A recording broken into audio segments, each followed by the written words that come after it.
All right, folks, welcome back to another episode of the McKinney Podcast, celebrating what makes us unique by nature. And of today's recording block, it's Fred's third episode of the day, but it's my first.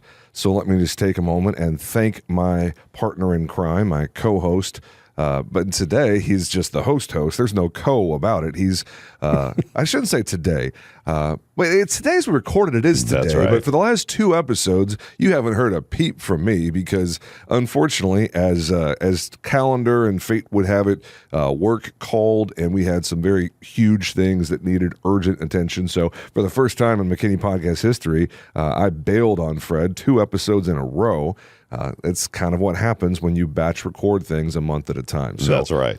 Thank you to Fred for doing it. I'm sure, Happy to do I it. haven't heard them, obviously, but I'm sure the last 2 episodes were amazing. So and you're welcome, everyone. That's right. But here's the thing I just want to share is that, you know what, whether it's one of us or both of us, it's the McKinney Podcast. It's not the James and Fred Podcast. We're celebrating the people, in our community. So, I broke out my special froggy voice. Yeah, it's the cold voice, or are you just trying to Barry White us? What's going on here? Show you're right. I have no idea. As I was sharing earlier, that when the weather changes, I typically go through just a little bit of under the weather type stuff, but maybe because I had my deviated septum surgery, that it did something, and this is what popped out over the weekend. You walked in and you started talking, and I found myself strangely attracted to you all of a sudden.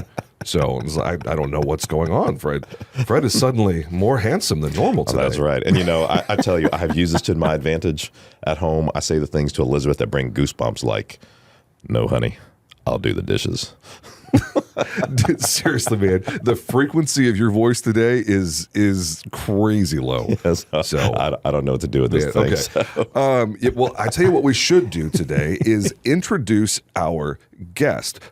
Before I do that, though, let me just say, this is the only episode that I'm doing this entire recording block, because next episode we have our lovely wives here. Because when I finally got Jennifer Harrison, principal at McClure Elementary, our elementary school here in McKinney, when I finally got her to say yes, of course it doesn't make sense for me to talk to her. I only see her once in a blue moon when I'm at a concert or something at the school.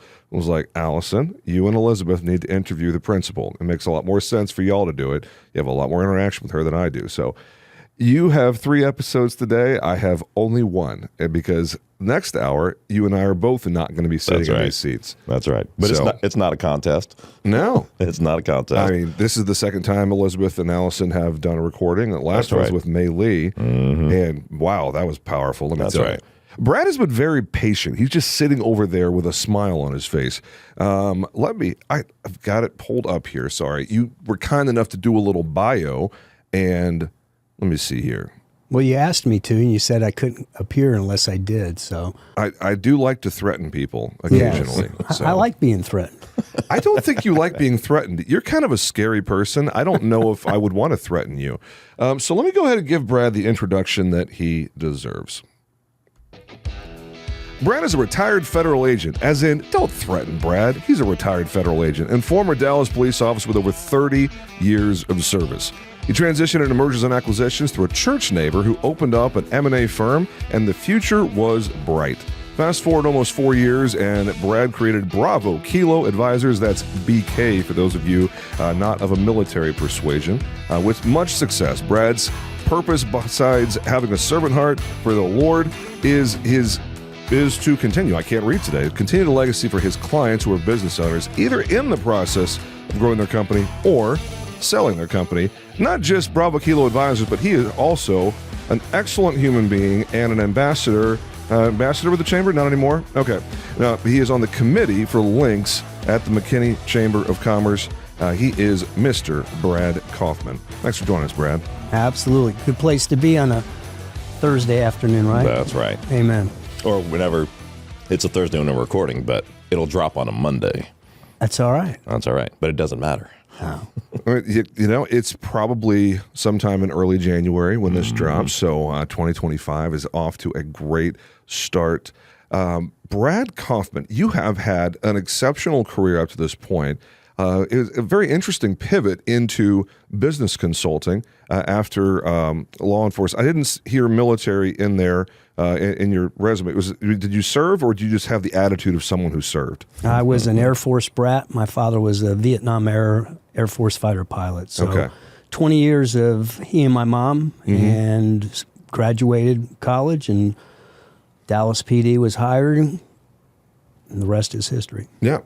It says early in your bio, federal agent. What did you do for Uncle Sam before you were in Dallas PD? I was an ATF agent after Dallas PD. So gotcha. So it started with Dallas PD. You had a 20-year career there, and then ATF? No, I had a 5-year career with Dallas PD, 85 to 90. About 1987, a lot of officers with Dallas SWAT were leaving, and when you leave Dallas SWAT, there's an indication of something awry. I saw most of the guys either leaving SWAT to get hired with ATF or leaving Dallas PD Patrol to get hired with ATF. I had an inkling of what ATF was as I was dating a daughter of a customs agent out of New Orleans.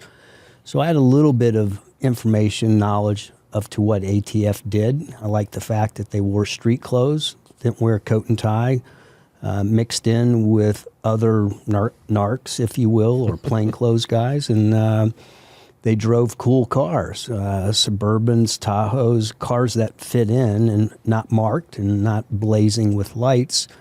So 87, I looked to ATF. 88, we did a national roundup of Jamaicans as they were importing huge amounts of narcotics. ATF Dallas was coming to Dallas SWAT daily with search and arrest warrants. We facilitated that because it was instant, as opposed to ATF having to muster a cadre of agents to go crack a door. So with being flooded with ATF agents, I saw the writing on the wall, be compensated for my 5.5-year degree at LSU. I liked the opportunity to travel, $1 trillion deficit, not then, but now you still get paid, unlike a lot of local PDs that are budget constraining and restrained, and guys aren't happy. And the thing about the feds is you can go anywhere from coast to coast or border to border within the same agency. And I got hired here in Dallas, but hired to go to Denver. I met my first wife, rest in peace. We spent 4 years there, followed her back to Maryland, and 18 years in Maryland, and then came back here, got my second tactical K-9, met my wife, remarried, and inherited her 2 children, our children now. And through that process, church neighbor, one had his own M&A firm. I wasn't really up on what the M&A world was about other than having seen some movies previously. All right, so quickly, for the listening audience, what does M&A stand for? Mergers and acquisitions. All righty. So you're merging a business into yours, or you're acquiring another one, or you're growing your business. So anything in between growing and buying and potentially selling. I prefer to be on the sell side of business brokering, business advising, as opposed to the acquiring side. Mm-hmm. I really can't put an hourly rate down on how long I look for somebody looking for a specific business. I've got 4 other M&A brokers, consultants in the Metroplex that I can tap their knowledge to see if they have any openings, any clients, any businesses representing what someone might be looking for. And 2 of them are church neighbors, and I would trust them with my granddaughter, and they're just good peeps and solid. So I found it interesting when I pulled up your phone number to confirm our appointment today, and I recognized a Maryland area code. So I figured that there was probably a lengthy stop in D.C. for you. So it was, and people ask me, why are you calling me from Maryland? I'm like, I'm not. I'm here in McKinney. And they're like, but you have a Maryland phone number. I'm like, I'm in McKinney. Look, I'll meet you at Provine and Hardin if you don't believe me. But yeah, I had the same number 20 years and kept it. And I think it comes up as John Kaufman. So when somebody calls and says, "Is John Kaufman there?" I'm like, "No, he died. Could you take his name off your call record, please?" Wow. If they ask for Brad, I'll say, "Here, how can I help you?" Okay. So you're one of the most serious people that I know. You speak with a certain gravitas that only comes from a life full of experience, both good and bad, but of substance. You speak with a cadence, with a seriousness in your voice that I know you have seen a lot and been involved in a lot. I'm not going to ask you any, gory story stuff here. This is a family-friendly podcast, of course. How have you gotten to the point as a man, as a husband, as a bonus dad, as a grandfather? How's your career and what you've been able to do on behalf of our country as a police officer, as a federal agent? How has that helped shape your perspective now as a leader in our community? Continuing negotiating, just not at violence of gunpoint, as I have mentioned before in front of the two of you and others. Put the guns down, put the dogs down, literally, and realize that face-to-face negotiations are far more important than texting, typing, voicemail. It's the face-to-face, and every police officer, every federal agent has done a face-to-face, either, a hostage style, a suspect-oriented, or just interviewing somebody. And without that face-to-face negotiation, how do I get the trust of who I'm speaking to? Integrity is doing the right thing when no one's watching. If people believe what you're saying, they're going to believe what you're doing. They might give you some space and might be standoffish, but if your actions, your deeds, your cred is that, then they're more likely to do business. And being an advisor with a law enforcement background, being an advisor with a military background is atypical. Of the four other brokers, one is a convicted felon. Another one used to be security at a bar. Another one was military. The fourth one, he's been in the M&A industry for 25 years, and nobody has more of a servant heart than Alex does, and I have co-brokered numerous transactions with him. Love his servant heart. Love the ability to work with the guys that he has employed because they're servant-minded as well. And as you all know, show me your friends and I'll show you your future, right? Well, love that. Okay, so, I'm going to, we're keeping this family-friendly. Here it comes. But at the same time, with as long and storied a career that you have had in law enforcement, and, I do agree with you, James, that when Brad speaks, there is such a conviction and there is absolutely zero beat around the bush. You call balls and strikes right there. That it's not that you have, and I've seen some people where they're just like, and I just want to say, listen, Brad is not disrespecting you. As a matter of fact, he respects you so much and your time that he's not going to, there's no time for that. Here it is. Yes, no, good, bad. Let's go. Right? Amen. Is that in your career? Like I watch TV shows and movies where the law enforcement comes in and basically states how it's going to be. And then usually in the TV shows and movies, it winds up in a fight. Right?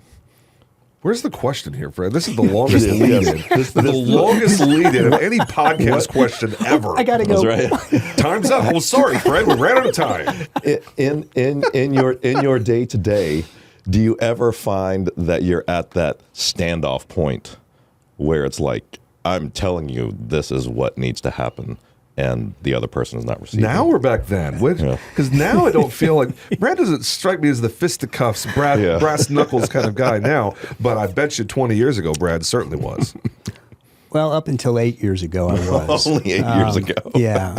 And actually, it was 6 years ago. Oh, it's like it's getting shorter. You see that glint in his eye? He got nostalgic when you started talking about boxing gloves. No, I'm thinking bare knuckles. Right there. Well, I ran with some guys that were phenomenal. Mm-hmm. They made me better as an operator, as an individual, as a canine handler. I surrounded myself with better guys. I became a better shooter. One of our snipers also departed, was surprised at my abilities with an M4 because he thought I was just a canine handler. Picked up an M4 and shot almost as well as him, but he being a former Marine Corps sniper, I earned my cred with him. Cool. My wife had mentioned since 18 when I retired, July of 18, she says, you're calmer with people now. Why? And I said, I don't have to go toe-to-toe. I said, I was calm and you didn't see that because I could always bring a lot of hatred with me if you didn't do what I asked you to do. Either command presence, fire up the dog with a bark, and when you have a dog with pointy ears and pretty white teeth, you get everyone's attraction and everyone's attention. You say you're the police, you say you're a federal agent, F-bombs are dropped, big deal, no one cares. Fire up the dog, different response. Got guys James size, different response. You got a bunch of spider monkeys, our size, a lot of people, their attention is heightened. So where we brought hate, we tried to do it without violence because we all wanted to go home at the end of the day. And typically going home at the end of the day was going back to the hotel, decompressing, go to the gym, work out, grab a bite, have a couple of beers, return home the next day, either via take-home car or flying. 5 regional teams throughout the country, special response teams, and as a canine handler with my first canine, I was one of 4 canine handlers for 5 teams, constantly flying. Divorced, didn't mind it. Retired him, got my second canine when I came back here in 2012. Bora was a godsend. He was a far better dog than I was a handler. He revealed my inadequacies because he was, from day one, he was an all-star. He was a pro, and guys that were around me saw how great of a dog he was, and they knew they were protected with him, being handled by me. And although I was not the most worthless handler, I certainly say I was a worthless handler.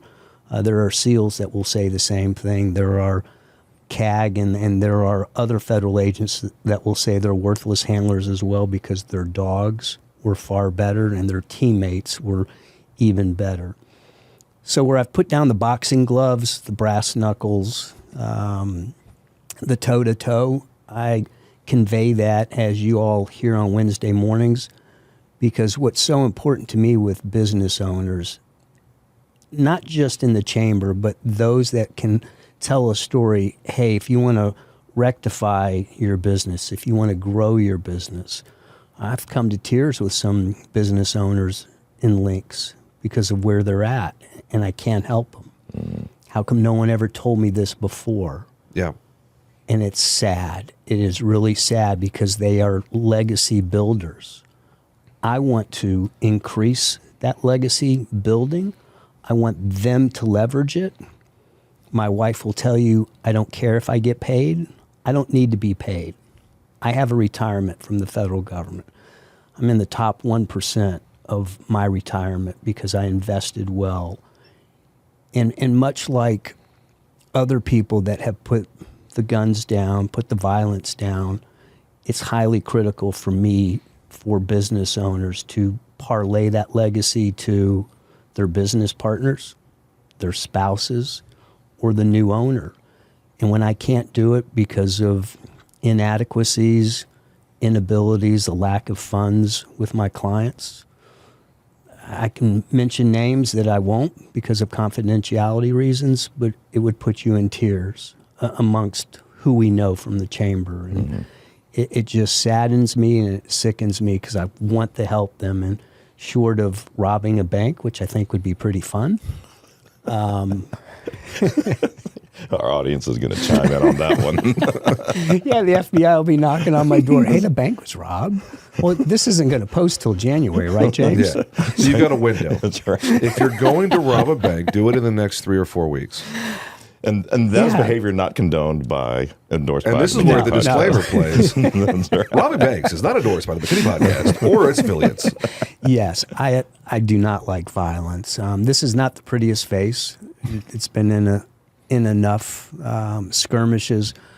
I've been under the knife, the scalpel, almost 40 times throughout my career, from blowing out 7 knees to 8 shoulder surgeries to a knee replacement to everything but neck and back surgery I have broken or had fixed.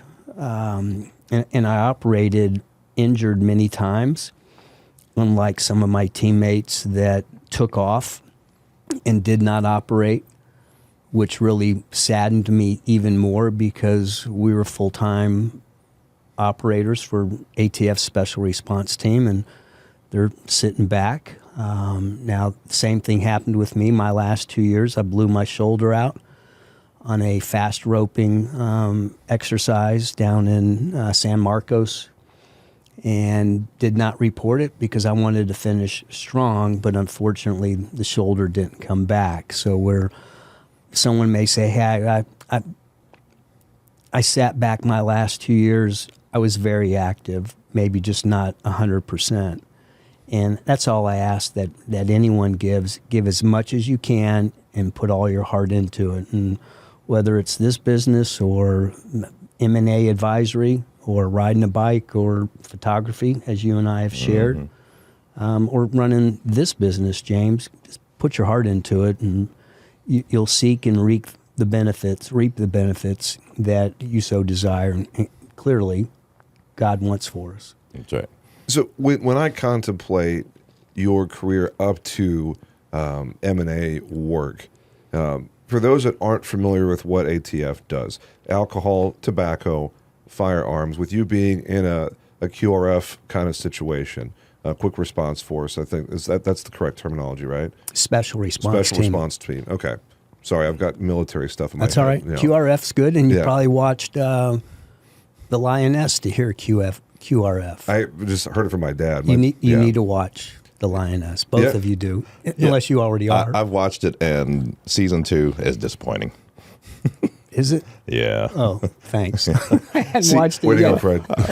So I'm out of here. I'm just saying. So you're on a canine unit. You're a handler. I'm guessing, interdiction. Go out and get the bad guys and subdue them and turn them over to the authorities and whatnot. That about cover it? Yep, exactly. Yeah. Cool.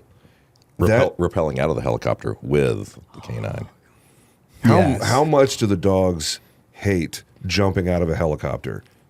Just like people, just like teammates, some dogs love it, some operators do not. My team commander in Virginia hated heights. He hated the water. There were those of us that swam well and jumped out, fast roping out of helicopters very easy.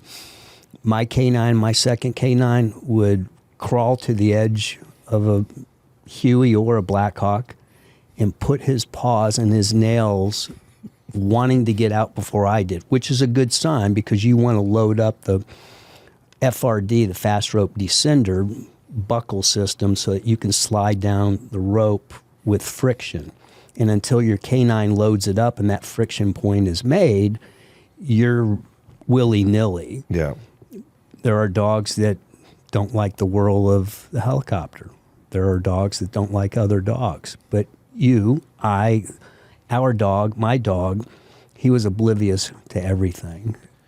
The question, that was kind of the lead into the real question, because I figured that was, based on what you said, I kind of get the idea of what you did for 20-something years. And the point is, in the business consulting space, you're dealing with clients that are in the deep water, whatever it is. They're either trying to buy a business, or they're looking to exit, or they're having family and estate planning conversations. They're figuring out what their next move is. The implications for the people you work with are never not life-changing. Everything that you're doing for these folks is always a very big deal. But I think it's really interesting what your background is, because just from being around you as much as I have, I get the sense that nothing really shakes Brad Kaufman. Like, you're really hard to rattle because of what you've done for a career. You've been in many life and death situations, and you've been in a whole lot of things in your career that now, I mean, everything you're doing now is far less severe. It may not be less significant, but it's less severe. And I think it's a really interesting thing to contemplate for you as a business advisor in our community, that you bring so much crisis management experience to the plate, that while your client may be frazzled and, all tied up in anxiety, you're not. And being any other mentality with that, James, for 33 years, I was either a life taker or a life saver. Now with clients, business owners, I want to be a business saver. Not savior, but I want to help them save their business. I want the friendship to continue. I don't want them to go home and realize that they have to sell. There's a fire sale. They're going to file bankruptcy, whatever it may be. Again, I want to help them save their business. I never lost anyone on the job. I had teammates shot at. I had teammates shot. I had teammates shoot at me, mistaking me and somebody else out of the Miami team as the bad guy. The bad guy's 6'8", and my teammate and I are 5'8". I'm not sure how he mistook us for the bad guy, but when you're shot by your coworkers, it brings a different level of psyche to you. But you want to talk about work conflict. Very much so, because typically you're not yelling blue on blue. Yeah. In a tactical environment inside of an apartment in Oakland, and we were. And the guys that were on the outside were like, hey, we heard like 4 to 6 shots, and there were really only 2 shots. One by the coworker that mistook my teammate because he saw the barrel of his MP5 and just decided to send a round down range. And then my teammate's MP5 went off because the round from the shooter hit the trigger on his MP5 and sailed over his head. So those were the only 2 shots. And then as the 2 less than 6 foot operators come around the kitchen and we see our teammate, because we know who's in the apartment. We have the layout, we have all the intel, we know the bad guy is in bed and his phone is next to him because of technology. First 3 guys go to the hallway. Number 4, number 5, me as the entry leader, we're going to clean the kitchen. We came around the kitchen, and that's when my coworker got shot. And he didn't even know that the trigger of his MP5 got blown out. He didn't know that the tip of his shooting finger and his, not his finger, but the tip of his Nomex glove was blown out. The round hit the trigger, sent a round over the other guy's head, and then lodged in his vest. And he said, well, I felt something, but I looked down, I wasn't bleeding. It's like, let's go. Let's clear the apartment. And we had 3 more warrants to do. We were shut down for the remainder of the 2 days, or the remainder of the day. So we stayed an extra day because the shooting review team came out from D.C. and it's hard to explain why you were shot by a teammate. Well, I would imagine he wasn't in a fire-ready situation, so he was indexing. He didn't have a full finger on the trigger, or else he would have had a much more substantial injury. And the guy that shot him did not depress his trigger all the way. He said he had the wherewithal on a 3-round burst. I was about to say, an MP5 is a 3-round burst, so if there's only one bullet going down range, thankfully. And my teammate's MP5 only discharged 1 round as well. He's again, teammate my size, shooter, good guy, your size, and thankfully that round went over his head as well, because we don't typically go in with muzzle up. That's You're in a low ready, right? Yes. Yeah. And the fact that Howard's gun was coming up is because he was on point and he wanted to clear the kitchen. And we were reasonably assured that the kitchen was clear because it was pitch black. We heard no noise. Electronic surveillance indicated bad guy and his girlfriend were in the back bedroom of a 3-bedroom apartment. So you guys are like Starlight and all that, right? When you're coming in, you're basically a special forces team. You know, same loadout, and so it may be pitch black, but you see everything in shades of green. Yes. Okay. Cool. Yeah, and I'm just trying to picture the story here. And we're announcing our presence either prior to crashing a door or as we crash the door. Negotiators may get on the PA system. Flashbangs are going off. Phone call to the bad guy. Hey, this is the police. You're not getting robbed. This is the police. Come to the sound of my voice. Listen to the guys and gals inside. The lights you see out front is us, because we would light up our police equipment or state and local PD if they were assisting. But the bad guys always knew we were there. And then when you got the K9 and somebody would say, Brad, fire up your dog. I'm like, oh, yeah. It's like revving an engine. Yes. And of course, the dog is like, come on, let me out. Because our dogs are quiet. They only bark on command, as opposed to a patrol dog that you see traveling. Yeah. Has its place, just not in a tactical environment. Yeah. When you tell the dog to fire it up, everybody's happy, except for the bad guy. Because you can't defend against a dog in prison. You can do hand-to-hand. You can do everything in the yard to work on your hand-to-hand skills so that if you're a prisoner, and when you get out, you'll be able to deal with the man or anyone else a whole lot better. You can't practice that in the joint. Yeah. So when you fire up the dog, it's amazing. Everyone complies, because dog bites, they may look terrible, but they get worse within 48 hours. Because the bacteria and the infection and everything there. Yeah. Yeah, so we always took pictures, clean up the wound, catch it while it's good, because it's not going to look like that in a couple of days. But it was worthy of trial and defense counsel. At the risk of spending an hour indulging in entertaining and exciting stories. Can I come back? Absolutely. Shoot, man. We need to have the after hours edition. We need to have the after hours That's a edition. live show at some point. Yes. Yeah, where we just have the extra stuff here. And I got a great bottle of bourbon, and I'm not a bourbon drinker, but this is it. Mark Littlejohn, if you guys... Yeah. Have you all ever seen his man cave? No. I have not. But knowing Mark, I bet it's an amazing man cave. Oh, my gosh. His collection, and he bought these 2 bottles for me specifically. He doesn't drink swill.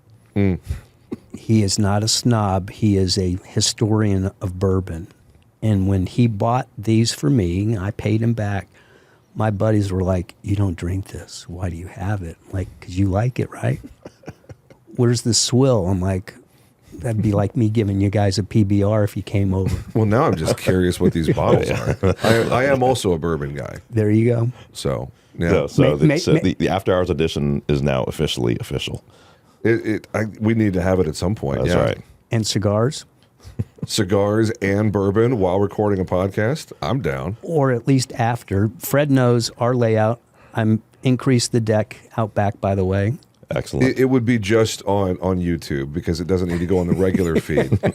Because all of our partner organizations might view it as, irrelevant tangent. Child, immaturist. Well, what we'd do is... Really good entertainment, though. Let's be real. Yes. It'd be the OnlyFans equivalent, except everyone stays clothed. I don't want to hear a word about OnlyFans on this podcast. You are about to get us labeled as explicit content. Yeah. The algorithm is going to say, "Well, he said the word OnlyFans." Oh gosh, so, yeah. Fred, you are so in trouble. Of all the people that I thought may use person. certain words, I thought you would be the last one, Mahusay.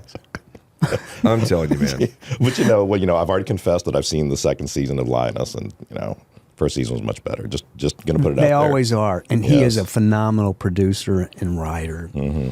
And his in-depth knowledge, because he's tapping people, again, that are subject matter experts. Taylor Sheridan, Texas boy, he's got, 10 series out there right now, from Yellowstone and the 1823 and the sequel after, and then the Lioness. And he's just got everything out there, and he's just phenomenal. Growing up, my dad was a huge Tom Clancy fan. There you go. And I've read every Tom Clancy book. Sad that we won't get any more of those. But when you talk about all these shows, the pleasant surprise for me is John Krasinski as Jack Ryan. It was like, because if you don't like The Office, I don't know if I like you as a person. You're questionable if you don't like The Office. But like the first season was like, I don't know how I feel about this. Jim, paper salesman from Scranton, PA. What are you doing as a CIA operative? What's going on here, man? But I totally buy it. After I think 3 or 4 seasons, like, John Krasinski, you son of a gun. Like, good job, phenomenal. Man. It really is. It's an entertaining show. And I would imagine from, the advisors behind the show, it's probably pretty accurate as far as how field operations go. Absolutely. And Tom Clancy tapped on the guys that were SMEs. He lived in Maryland for a time. I had to do a background investigation on one of his neighbors. His neighbor says, "Hey, you know who my neighbor is?" And I'm like, "No, you're on a 5-acre parcel, Tom Clancy." I'm like, "Oh, I'm going to go knock on his door and get a referral for you." That's right. And he says he's not in town. I'm like, man, I really did want to knock on his door just for that. Hey, I'm doing a background investigation on Fred Mahusay. What do you have to say about Fred? Are you Tom Clancy? Oh my gosh. Can you sign this book? Wow. Now, anything you want to bring up before? Because honestly, I was happy to see your name, because I put the word out. We had some people rescheduled for January and February. And so I scrambled 2 or 3 days ago, and you commented, and my first thought was, ooh, I want to get him on anyway. He's been on my list for just to talk shop, because all the background. I mean, even if we don't talk about M&A stuff, like, you're just a cool dude. Like, you're just a quality human. You love your country, God, freedom, red meat, all that stuff. Yeah, he's somewhere between John Wick and John Rambo. John Wayne. It's like, what's going on here? Well, I will tell you this. I did circle the parking lot. I found the Mahusay vehicle, so I knew Fred was going to be here, which I was even more motivated. One, I like hanging out with you. Certainly Fred as well, and our relationship on Wednesdays, and Fred and I a couple more times, and you and I having met one time before, James.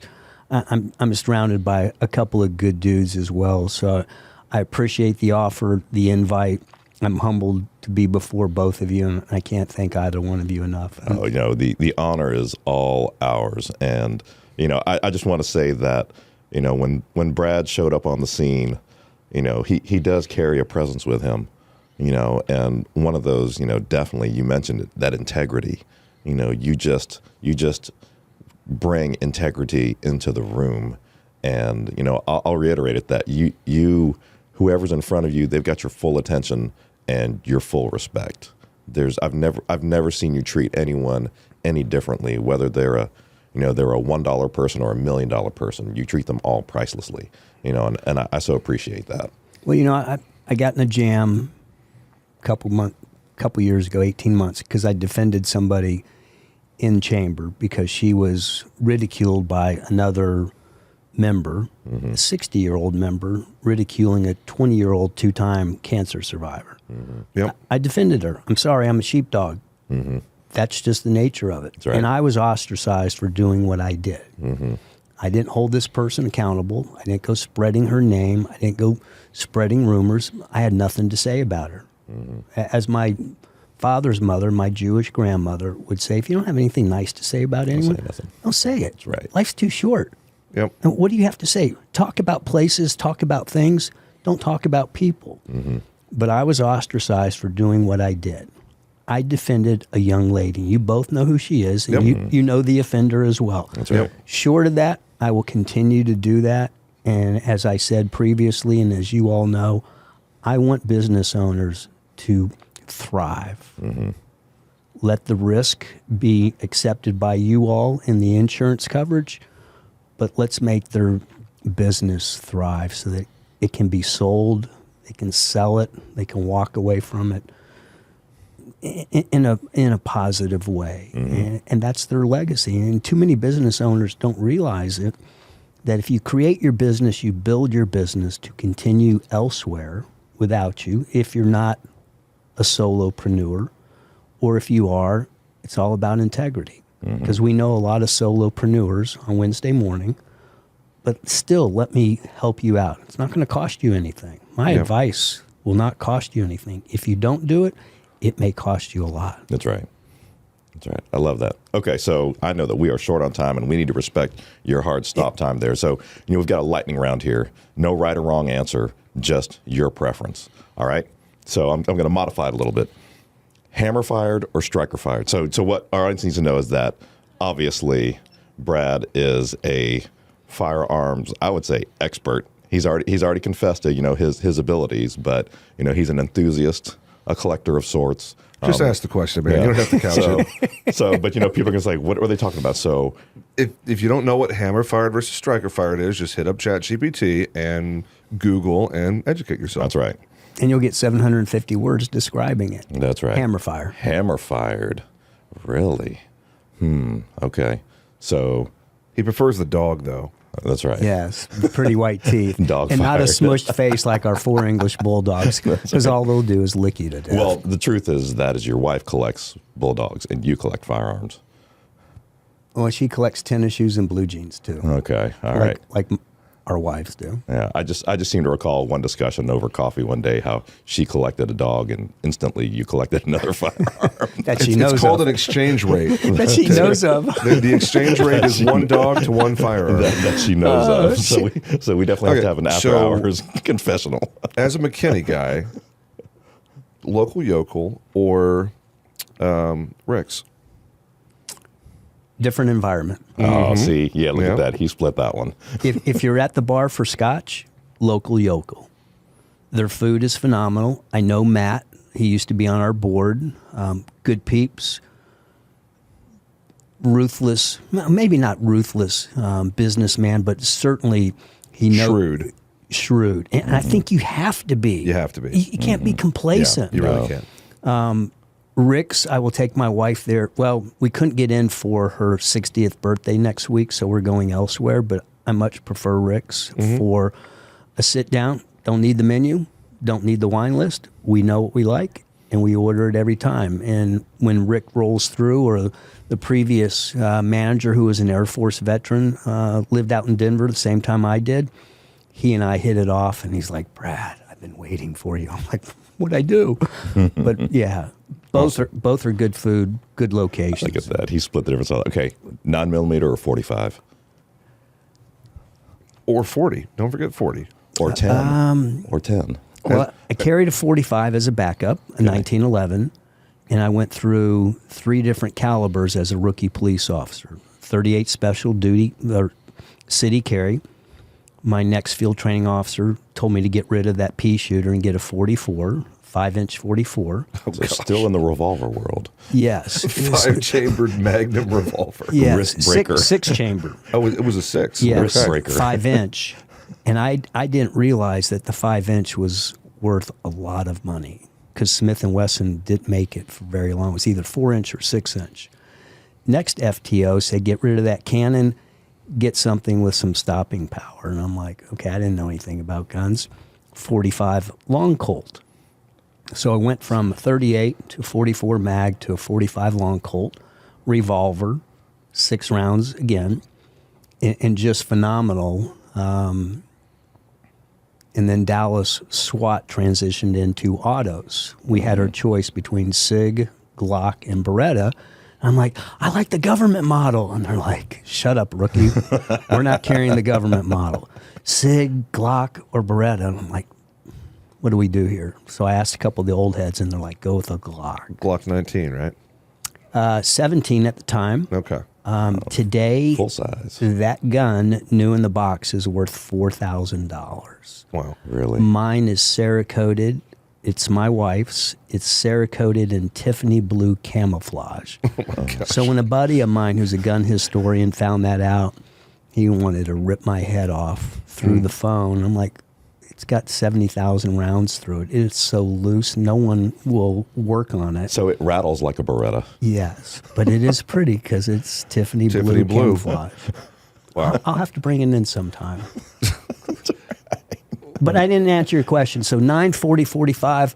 I would say 9 because it's such an effective round. Now it's an effective round. Used to not be. That's right. But then somebody created the 10, and then somebody created the 40. 45 knockdown, hard time maybe getting through layers up north when folks are wearing heavy jackets, vests, or whatever. But a 9, 124, 147 grain bullet. So none of that 115 for you. That's good for target shooting and plinking. Only. Yeah, because the stopping power's not there. No, and the recoil, there's so little muzzle flip that it's great for competition. My team commander used to be big into IPSC, and I think his were 105, 109 grain. I'm like, super light. yeah, because Fred, it doesn't do anything. I love you, buddy. We But have we gotta lost go. like, There's a principle here. We've lost I like gotta go. 80% of our audience. The moment you started talking about different calibers of guns, most of our audience was like, "All right, well, done with this episode. Thanks, fellas." Yeah, but I'll bet our male demographics just shot up here in the last couple of months. I mean, you're not wrong. No. Hey, we're about out of time. You asked for a 4-stop. And there's a principle out there. I can tell. Yeah. Okay. I'm going to ask this last question because we always do. Thinking cap on. So, who would win in a fight between a great white shark and a giant 12-foot polar bear? The fight occurs in a swimming pool that is only 6 feet deep, and it is of infinite size. There's no edges to the pool. The pool goes on forever. Who wins, shark or polar bear? Polar bear. Okay. Help me understand how you arrive at that conclusion. 6 foot deep pool. Yep. Polar bear can stand on his feet. Yep. He can fight standing. He doesn't have to fight underneath, submerged, but he can because we know a polar bear can hold their breath for whatever length. Polar bear also exercises some degree of equanimity, calmness. Push a shark away, touch their nose and ease them away. Not flailing. Go on YouTube and watch people deflect great white sharks coming at them. And all they do is take their hand and literally push the muzzle, the nostrils, whatever, of the shark. Maybe it's not a great white, but you see people control a shark. And I'm like, not me. That's not what I'm doing. But the last thing you want to do with a shark in a pool or the ocean is flail like a seal or anything else. There you go. I'm for the record, I'm team polar bear and Fred is team shark. So, but I feel like Fred wants to be on team polar bear. So I like all animals. Yes, and polar bears are pretty cool. And now we have knowledge. Brad Kaufman, thank you so much for being here today. Your information's in the show notes. Thank you for providing all of that. Folks, if you or someone you know wants to have a business consultation, advisor meeting, if you're thinking of buying or selling a business, Brad is your guy. And this has been a wonderful episode. Thank you so much for your time today, man. This is the McKinney Podcast, ladies and gentlemen. Make it a great day. We'll see you again next time. Y'all take care.